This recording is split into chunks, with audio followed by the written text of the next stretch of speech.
فلا أقسم بمواقع النجوم وإنه لقسم لو تعلمون عظيم إنه لقرآن كريم في كتاب مكنون لا يمسه إلا المطهرون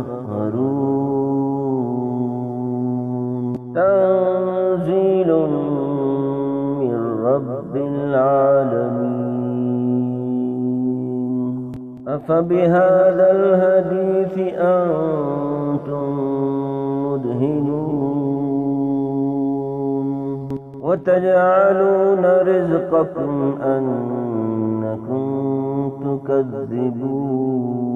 تكذبون فلولا إذا بلغت الحلقوم وأنتم حينئذ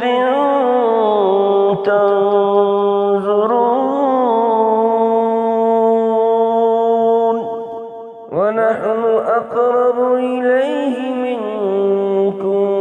ولكن لا تبصرون فلولا إن كنتم غير مدينين ترجعونها إن كنتم صادقين فأما إن كان من المقربين فروح وريحان وجنة نعيم وأما إن كان من أصحاب اليمين فسلام لك من أصحاب اليمين وأما إن كان من المكذبين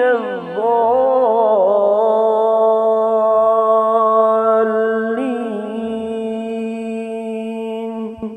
فنزل من حميم وتصلية جحيم إن هذا لهو حق اليقين وسبح باسم ربك العظيم